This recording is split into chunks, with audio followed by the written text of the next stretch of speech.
The Fable Archive, Record 11, Case File, The 13th Thorn. Primary subject, Princess Aurora. Designation, Dreambound Host. Secondary subject, the Thorn Entity. Root system expanding into record.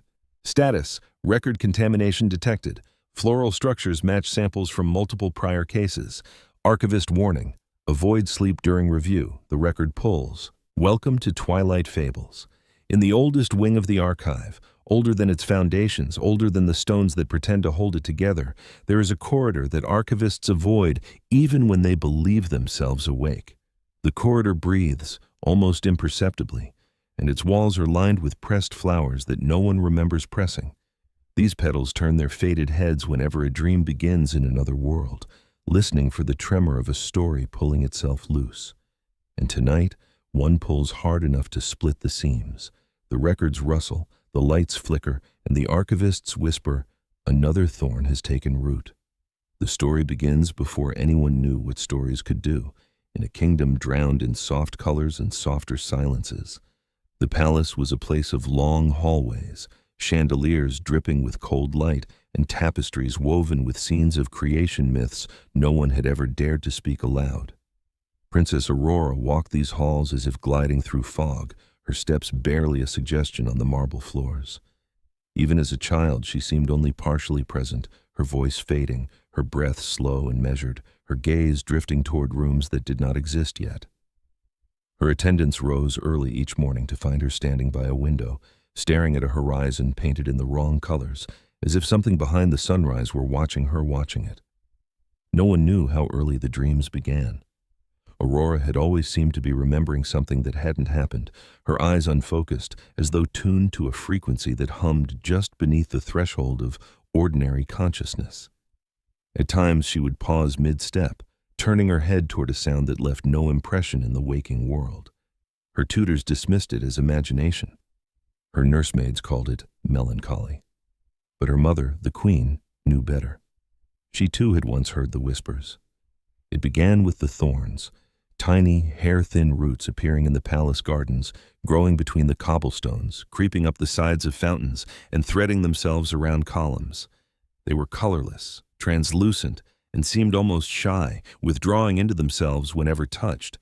But each morning they returned thicker, stronger, more confident. When gardeners tried to rip them out, the thorns only reappeared elsewhere as if the palace itself were breathing them into existence. A naturalist was summoned from a distant province. He examined the thorns for hours before quietly packing his equipment, bowing his head and muttering to the king that he had seen the same growth once before. In a forest that ate sunlight, in a grove where a girl had disappeared weaving shirts of nettle.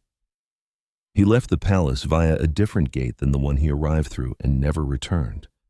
That night, the queen found a thin white thread caught on one of the thorns. It resembled weaving from a story she'd tried to forget, but the texture was wrong, the thread too cold, almost like frost trying to mimic fabric. She snapped it off before anyone could see, burying it deep in a drawer she locked twice. Aurora's dreams intensified. They were so vivid she often woke believing herself still inside them, standing at the threshold of a labyrinth of towering briars. She described the dreams rarely, only in fragments, but they were always the same. A spindle glinting at the center of darkness, the air thick with something like whispered instructions, and a 13th shadow behind her stepping exactly when she stepped, breathing exactly when she breathed. She did not know whose shadow it was. The kingdom's scholars, alarmed by the thorns and the dreams, turned to prophecy. They reopened tomes, sealed for generations. They consulted star charts, mirror pools, and bone castings, though none of them admitted that last part aloud. And in every telling, one truth returned. Aurora was marked, cursed, chosen, dreambound, not by the spindle nor even the fabled fairy who spoke the curse, but by something older, deeper, and infinitely patient, something that had been waiting long before the curse was uttered, something that had learned how to speak through dreams because it had no body left to speak with, the Thorn Entity. But the scholars used a different name, the 13th Thorn. They spoke of it in hushed tones, never daring to give it shape, but afraid to ignore its presence. It did not simply wish to harm Aurora, it wished to use her. Dreams were doors, and Aurora, gentle, quiet, unknowable, was a threshold left unlatched. Her sleep became a landscape the entity could shape, and it shaped it into a labyrinth of memories that were not hers. Sometimes Aurora dreamed of stories she had never heard, faces she had never met. A young girl holding a slipper of glass that dripped light like water, a boy scrawling warnings about wolves onto a hillside strewn with bones that weren't quite bones, a crown made of roses that bled ink. These images flickered in and out like broken memories, slipping between universes, impossible but persistent. Once, Aurora dreamed of a glass footprint lying in the grass near the briar labyrinth. It did not belong in the dream, she knew that, but when she bent to touch it, the ground pulsed like something beneath the soil had awakened and noticed her. That was the first night she woke trembling. Not long after, the palace began to notice odd distortions, mirrors reflecting things that were not in the room, clocks slowing down when Aurora walked past, tapestries depicting scenes that no longer matched the kingdoms they represented. Something was rewriting the environment, subtly, imperceptibly, each time Aurora slept. "Reality bleeds," murmured the royal archivist, poring over documents that hadn't been written yet. "The dream leaks through, or perhaps the waking world is leaking in." It was impossible to tell if he was frightened or fascinated. A council was called. Advisors insisted that the princess must be watched constantly, kept awake until the curse could be unraveled. But the queen refused. "There is no curse," she announced, "but a calling." No one understood what she meant, and she refused to explain further. Her eyes had become shadowed, her voice hollow, as though she too were listening for something deep inside the silence. Meanwhile, the thorns grew faster. They crawled up the palace walls, twisting into archways and knotted around windows. They wound through garden pathways and wrapped themselves around statues. And still, they remained colorless, as though they were not truly part of the world, but only the idea of something trying very hard to exist. The king ordered the palace sealed. The queen spent sleepless nights pacing outside Aurora's room. The attendants whispered of a pressure in the air like the hush before a storm. And Aurora... She drifted. The more the dream consumed her, the less present she became. She walked the palace halls as if underwater, pausing at intervals as though listening for footsteps that did not belong to her. She would murmur small phrases with no context. "It's growing. It hears me. Don't follow the thread. Where is the 13th? And most disturbingly, it's almost time." The palace priestesses brought charms and incantations meant to shield her. Runes hung around her bed. Candles were lit in circles. The air grew thick with smoke and whispers. None of it helped. Aurora dreamed deeper. She began speaking in her sleep, softly, almost gently, her voice echoing the cadence of someone older, someone who had lived through 1,000 tangled histories. "Come find me," she murmured. "The door is almost open." The queen listened once, then fled the room in terror. There are some voices a mother was never meant to hear coming from her child's throat. The night of Aurora's 16th birthday, the palace felt brittle, fragile, as though the very architecture were waiting for something. The air had a faint metallic taste. The moon appeared dimmer, but larger. The archivists would later claim that on this night, the records themselves began to distort, ink running, pages warping, as though the archive did not want this part of the story told. Aurora woke feeling impossibly tired. The attendants claimed she slept restlessly, her eyes darting beneath their lids as if reading 1,000 dream texts all at once. Her feet ached, her hands trembled. She felt stretched thin, like the boundary between waking and dreaming had frayed beyond repair. She rose from bed, moving as though guided by strings. She left her room without waking anyone. She walked through silent hallways, her bare feet leaving faint impressions on the cold floor. With every step she took, the thorns quivered. She passed a tapestry depicting an enchanted castle overrun with roses, one bloom at its corner bent, petals curling toward her as though in greeting. She did not see it. She reached a door she had never opened. Behind it waited a spiraling staircase lit by faint candlelight, though no flames burned. She descended. The air thickened. The silence pressed against her ears like deep water. At the bottom of the stairs lay a small chamber where light bent strangely, forming shapes that shouldn't exist in such a confined space. And in the center of the chamber stood the spindle. It had not been placed there by human hands. It pulsed faintly, like the heartbeat of something dormant and patient. Aurora hesitated. A whisper curled around her ear. "Wake up." She shivered. The 13th shadow stood beside her, its outline trembling at the edges like an image reflected across rippling water. She stepped toward the spindle. Her fingertips grazed the needle. Her breath slowed. Something deep within the earth exhaled.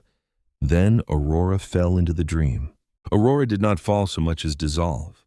Her body, her breath, her memory of standing before the spindle, all of it unraveled into drifting light, pulled into a darkness that felt both cavernously vast and suffocatingly close. The dream accepted her with the indifference of a world swallowing a pebble. There was no impact, no sensation of motion, only the slow realization that she was no longer alone within her own mind. Something breathed beside her, ancient and patient, shaping itself around the contours of her thoughts. At first, the dream was colorless, a pale mist filled with indistinct shapes. But as Aurora blinked, or believed she blinked, the mist formed spires of thornwood stretching into an infinite sky. A labyrinth rose around her, grown from translucent vines that glimmered faintly like trapped moonlight. The thorns were tall enough to swallow the horizon and so tightly woven that nothing could slip between them. Yet the air smelled strangely familiar, like the palace gardens after rain, like the faint scent of old books in the archive, like the whisper of a memory she couldn't quite grasp. She tried to speak, but her voice made no sound. Instead, the labyrinth answered her silence with its own, a soft rustle, a tremor beneath her feet, the sense of movement from something hidden behind the vine walls. She began to walk because standing still felt dangerous. The dream shifted with her steps, corridors bending, narrowing, stretching, as if the labyrinth were smoke given form.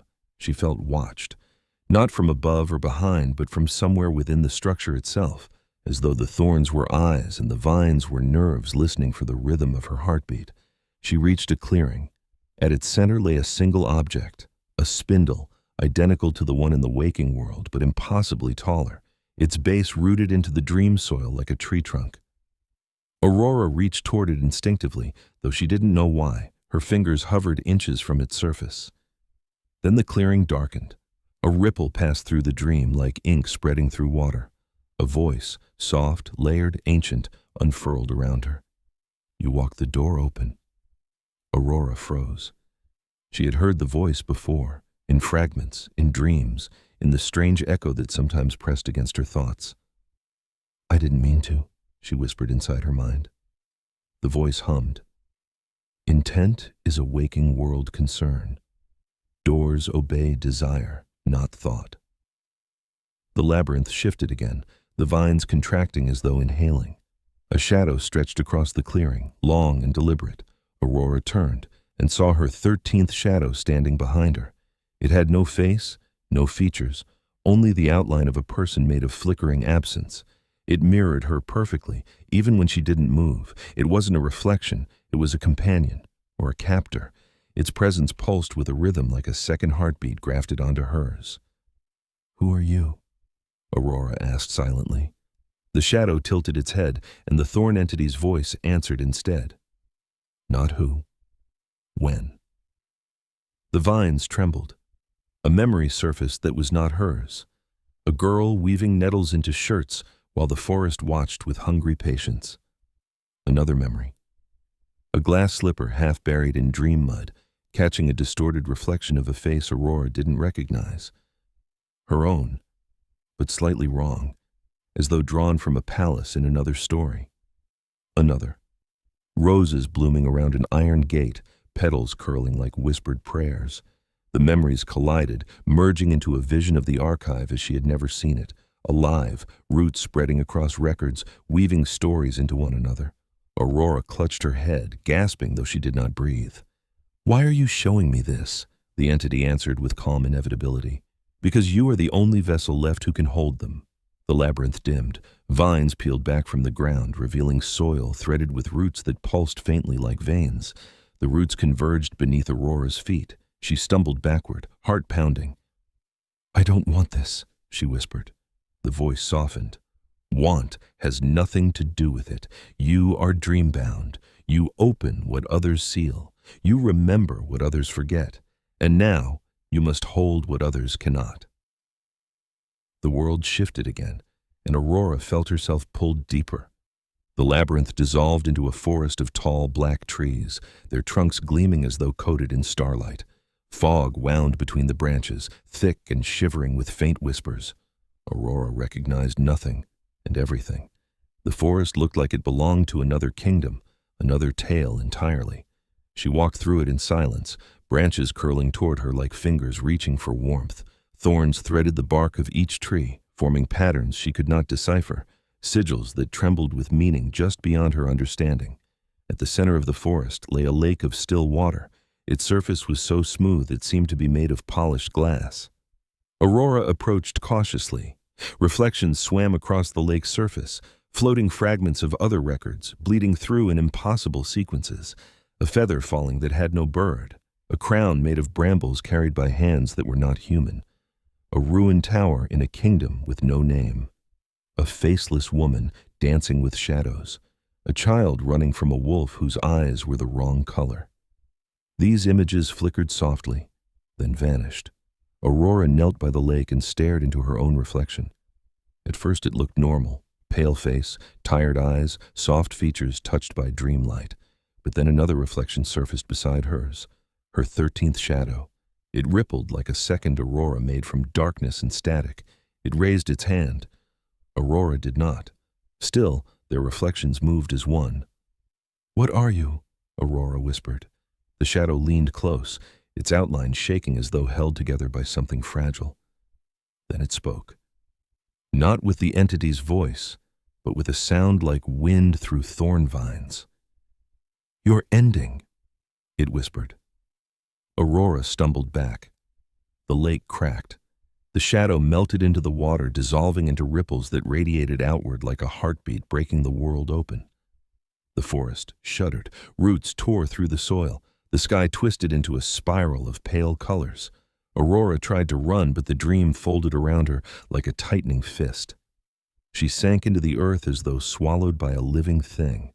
And then she stood in a corridor she recognized, marble floors, chandeliers flickering with cold fire, walls lined with pressed flowers that shifted when she blinked, the archive's forbidden hallway. But she wasn't supposed to see it like this, not from the inside of a dream.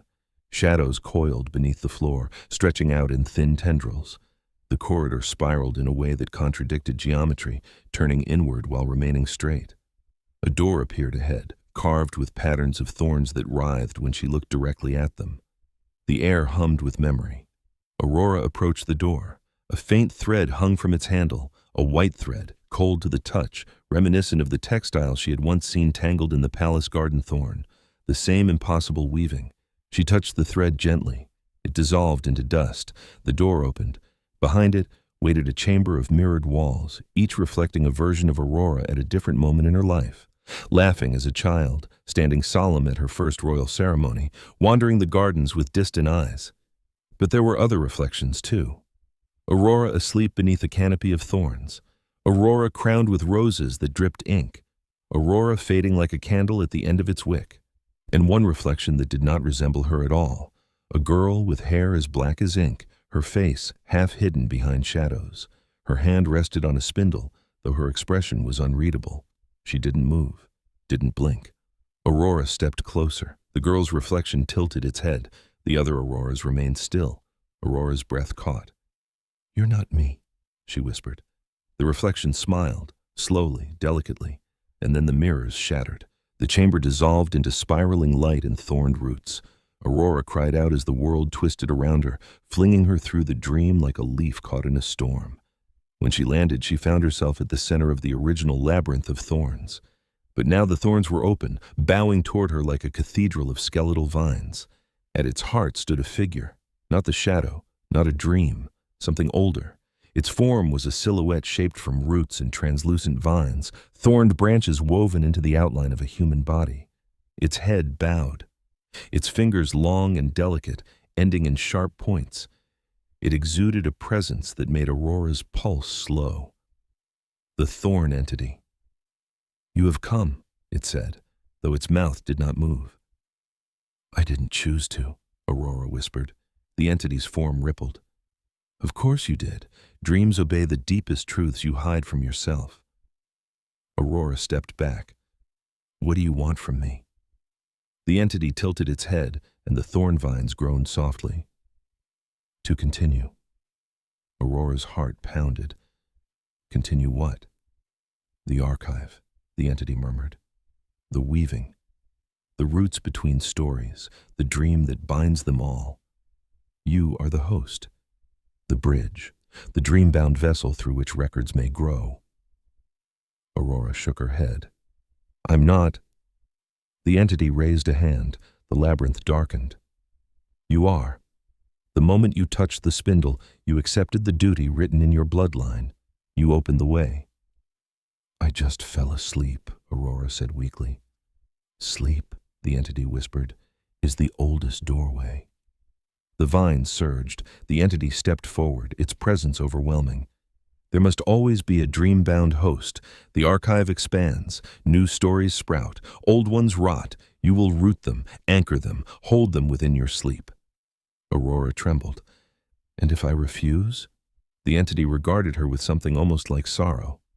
"You already slept," it said gently. "It has begun." The dream pulsed. The labyrinth folded around her like a cocoon. Aurora felt the thorns approaching, not piercing her, not harming her, but encircling her, preparing her. She screamed. The entity's voice cut through her panic like a cold wind. "Do not be afraid. The third dream will complete your binding." The vines closed. Darkness swallowed her again. Aurora did not awaken. She surfaced. As though rising through layers of ink, her mind broke upward into a dim, colorless light that carried no warmth. She found herself lying in a bed she knew and did not know. Her childhood canopy, its drapes woven from pale silk, but threaded through with dark veins of thorn roots that pulsed faintly like distant heartbeats. The air tasted faintly metallic, like the breath of a dream trying to pretend it was real. She sat up slowly. Her hands passed through the curtains, and the silk rippled as if underwater. The palace beyond her bed was wrong. The familiar architecture of her room was stretched into impossible proportions. The ceiling stood too high, the windows too narrow, the floor gently sloping, as if the entire room were sinking into the earth. The walls breathed. She felt dizzy with the recognition of something impossible, that this might not be a dream at all, but the world reshaped by her dreaming. "I have to wake up," she whispered. Her voice sounded distant, swallowed by invisible roots in the air. "You are awake," a voice murmured behind her. She turned. Her 13th shadow stood by the window, not on the floor, by the window, as though it had simply been waiting for her decision to look. The shadow's head was tilted in a sympathetic imitation of concern. Aurora stared at it. "You're not supposed to exist." "Neither are dreams," the shadow replied. "And yet, here you are." She stepped out of bed, her feet touching the uneven floor that shifted like packed soil beneath thin layers of marble. Her room lengthened before her, stretching into a corridor lined with thorn vines instead of tapestries. She hesitated. "Where am I truly?" "Between," the shadow said. "You are the host now. A root system has two worlds to drink from." Aurora rubbed her temples. "I don't understand." The shadow's shape flickered. "You will." She moved down the corridor because the alternative was staying still, and stillness felt like inviting the dream to close around her. With each step, the palace continued to change. Portraits on the walls shifted when she passed, faces bending subtly out of shape, eyes following her in slow, dreamlike arcs. A painting of her mother's coronation blinked. Another, her own childhood face, smiled too widely. Aurora looked away quickly, her heart squeezed with an ache she couldn't explain. She reached the grand stairway, except it was no longer grand. Thorned vines wrapped around the banister, spiraling downward like frozen serpents. The steps themselves rippled faintly, as if they were caught between being stone and being something else entirely. Aurora hesitated at the top. "I need to wake up," she whispered again. The shadow descended the steps without touching them, gliding like a second thought. "Wakefulness is not the opposite of dreaming," it said. "You know that now." She followed slowly, gripping the banister, even though it felt like holding the bones of a sleeping creature. The palace below opened into a vast hall that pulsed with dim, wandering light. Thorn roots split through the marble in patterns resembling constellations. Soft voices drifted through the air like echoes from forgotten stories. She recognized none of them, and all of them. Aurora, little one, dreambound, host. The whispers overlapped, too many to separate, each carrying the weight of 1,000 different tales. She felt dizzy, nearly stumbling as she reached the bottom step. The air shimmered, and then the palace blinked. Not faded, blinked, momentarily replaced by something else. For a heartbeat, she stood in a chamber made of glass, snow falling upward in spiraling patterns. A shard of ice hovered before her, reflecting a silhouette with eyes that glowed like frozen moons. Then the vision dissolved, leaving her once more in the vine-twisted hall. She gasped. What was that?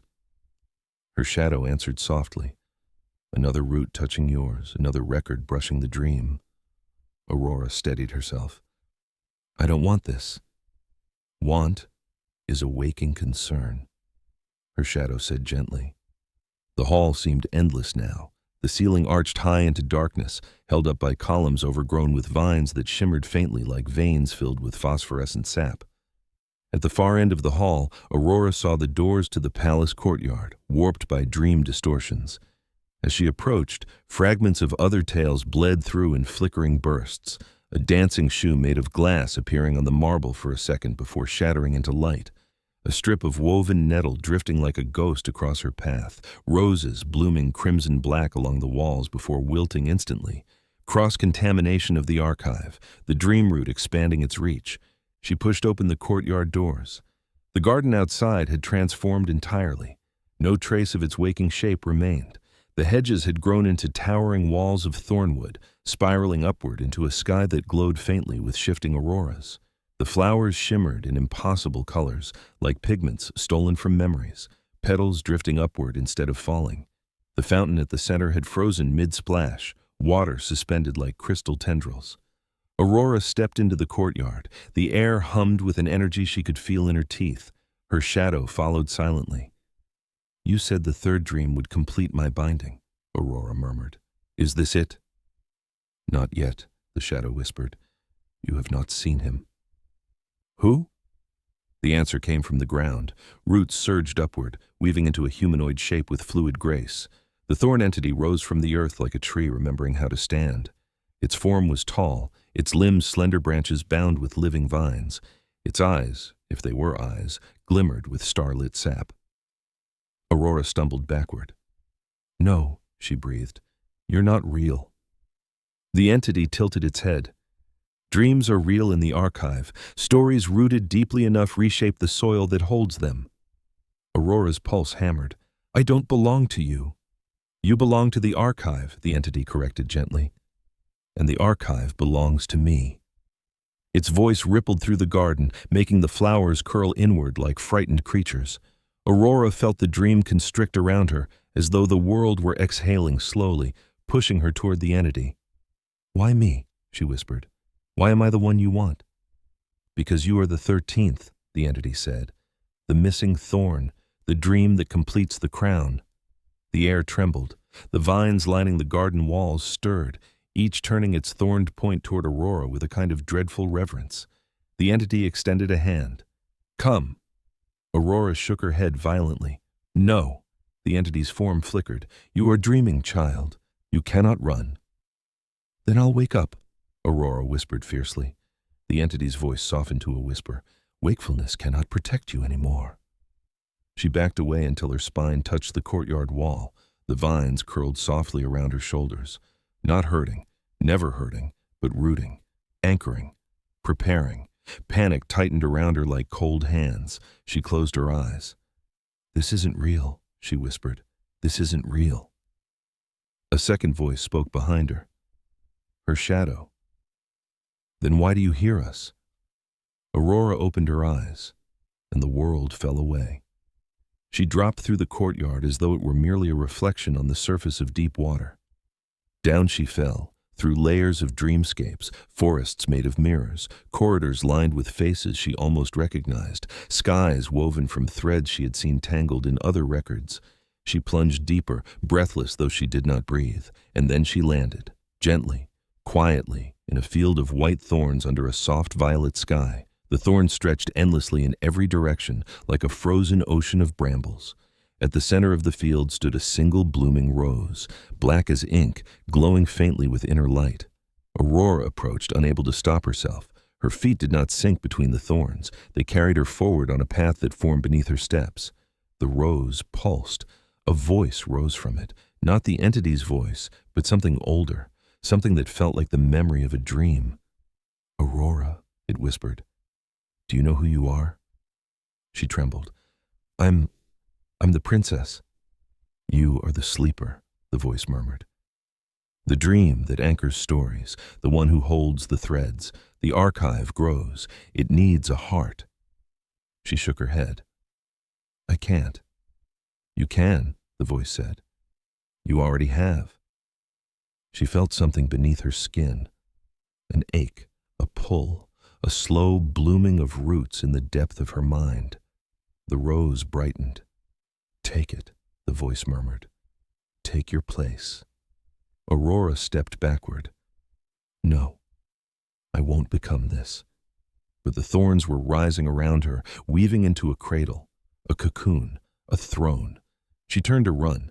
The thorns closed. She screamed, but her voice echoed into endlessness. In the distance, she saw the thorn entity approaching, its silhouette woven with starlit roots. Her shadow walked beside it. "The dream completes," the entity whispered. The thorns tightened. Aurora gasped as something within her seemed to crack, not breaking, but opening. Light spilled from her chest, faint and shimmering like dew on moonlit petals. The entity bowed its head. "You awaken," it murmured. "What are you doing to me?" Aurora cried. "Nothing," the entity said softly. "We are only revealing what you always were."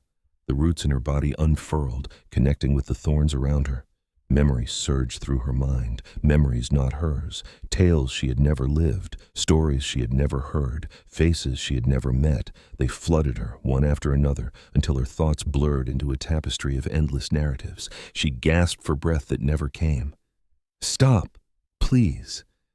"You are the archive now," the entity whispered. "The dream-bound heart, the keeper of stories." Aurora's body glowed brighter. The thorns around her softened, curling like petals. She felt herself stretching, expanding, dissolving into the dream field, becoming part of it, becoming its pulse, its spine, its memory. She reached out for something, anything to hold on to. Her childhood, her name, her mother's voice. But even these memories unraveled, turning into threads the dream claimed gently. "Who am I?" she whispered. Her shadow leaned close, touching a hand of darkness to her cheek. "You are the 13th Thorn," it whispered. "And now the archive will never sleep alone." The final light faded into the dream. Aurora's body dissolved into petals of pale luminescence, scattering across the thornfield before sinking into the roots below. The thorn entity stood over the place where she had been, bowing its head with ancient reverence. "Sleep, child," it murmured. "The archive grows." And far above the dream field, in the waking world, Aurora's body lay still in her bed, breathing gently, eyes fluttering beneath closed lids, forever lost in a dream that had claimed her as its heart.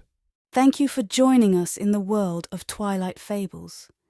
If you enjoyed this tale and want to hear more stories like this, please subscribe and hit the notification bell for more.